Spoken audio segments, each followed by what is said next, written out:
Hey, Misty, how you doing today? Good, how are you? We're down here at south side of Barton Springs. You've been here before? I have. Well, I want you to think about something. 175 years ago when Billy Barton was here, who was one of the first settlers, none of this would have been here.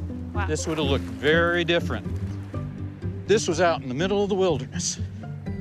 Everything that you see here has actually only been here since about the 1920s. Really? So get on down here, and I want to take you on up this way and show you the reason the Springs of Bartons are where they are.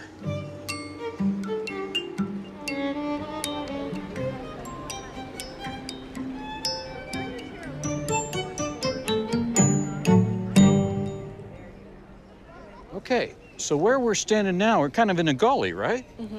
Well, this gully actually extends quite a distance right up there. And this whole gully is evidence of something that happened 60 million years ago. This gully? This gully. Because what you're seeing is the evidence of the land folding. And 60 million years ago when that happened, that created all the rock formations and brought them to the surface so the water could travel underneath the ground and come out at what we now know as Barton Springs. Wow. So where the really dense rock is, the water flows over that rock. When it gets to the rock where it's porous, it flows underground, and it's that rock formation that is the Edwards Formation that the water's channeling through. That water is actually rainwater. So I want to take you on down to the main springs now, and we'll show you some interesting things down there. Awesome. All right. We're down at the main spring now. This is what most people think of when they think of Barton Springs, is this area right here. But look out in the water. What do you see there? Just looks like natural rock. Exactly. How do you think the water gets here? Well, doesn't the water come from under the ground? Exactly, and it's through those cracks that it comes out.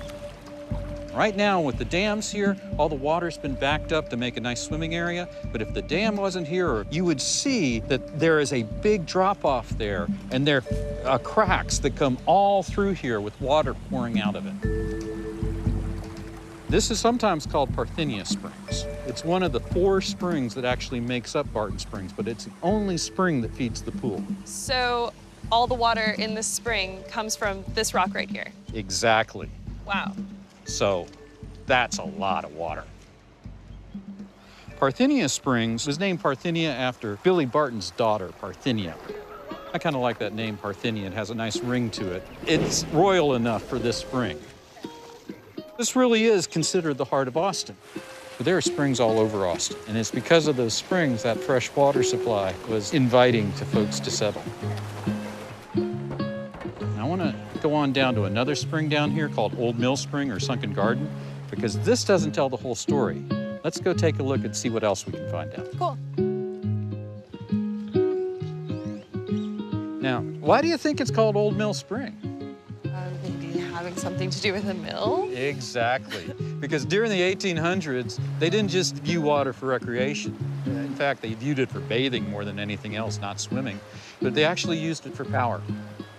In fact, we were walking right by the site of one of the biggest mills that was at Barton Spring, called the English and English Mill. It sat right in this area right here. It was in the late 1800s, but burned down about 1885 or so. But the structure, the bottom structure of it, was here up until the 1920s. So what is this? This is Barton Creek. All the water from the pool eventually flows into the creek.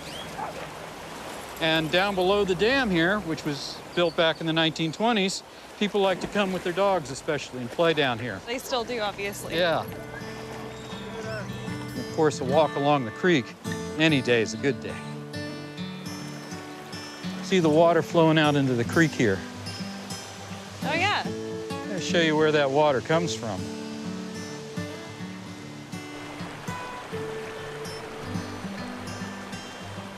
Right over this way.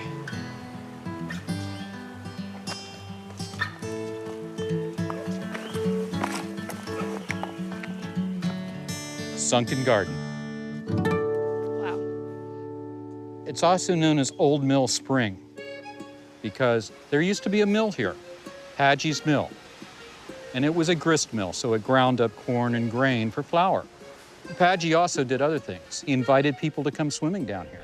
He was the first person to actually have a changing area.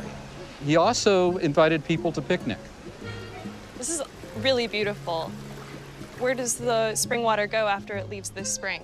Well, if you look, it kind of flows out underneath the wall over there. And it flows down that creek we walked over a few minutes ago. And if you remember, that creek went right into Barton Creek.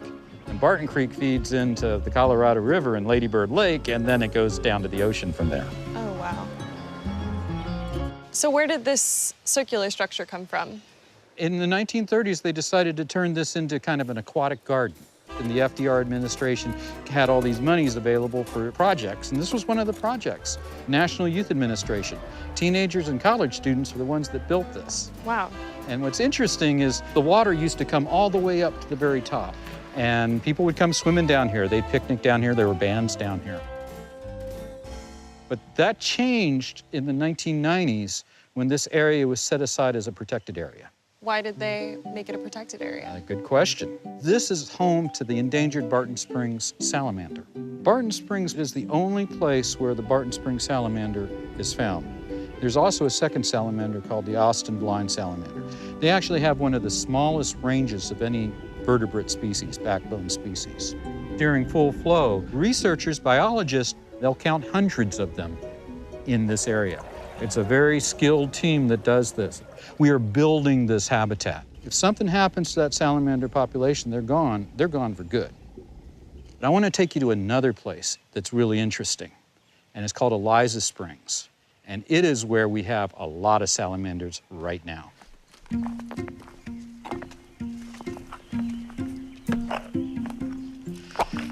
So where we're walking now, this is an area that hasn't really been disturbed by people too much, except for walking through it. There's not that much construction here. Yeah, obviously this is the least constructed part of the whole main spring.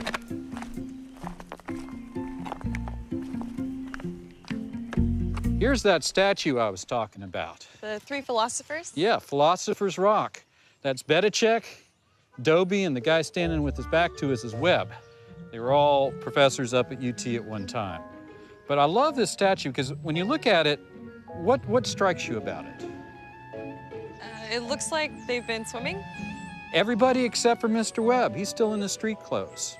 And that's kind of the interesting thing about Barton Springs. We often think of Barton Springs as just a place to go swimming, but it's really a social center for this area. In fact, that is probably the most important thing about Barton Springs from a community standpoint.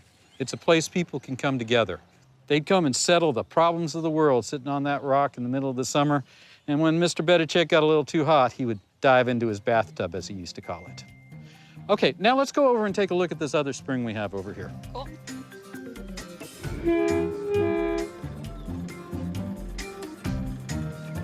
This is Eliza Springs.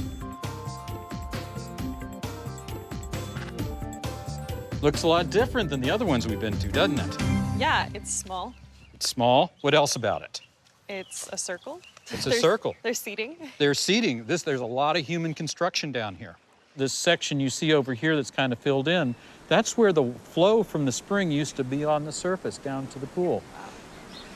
So Andrew Zilker built this structure back in 1903 as a meeting place for the Benevolent Order of the Elks. If you look up, you can see a plaque that's dedicated to them. Sitting down here, nice cool shade, you can see why the elk kind of would like to meet down here.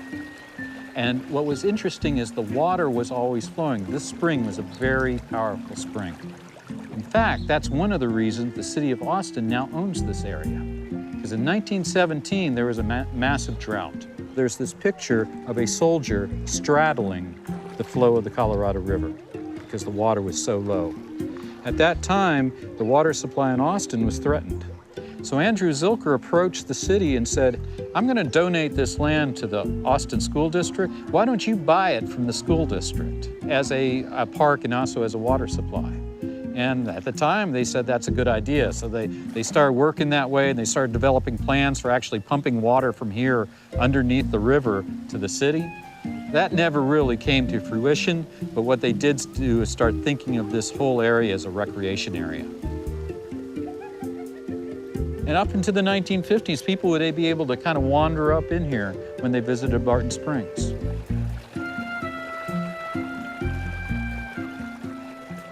Think it'll ever be a public space again? No, I don't think so. I think this will be one of those places we set aside so that we can protect the endangered Barton Springs salamander.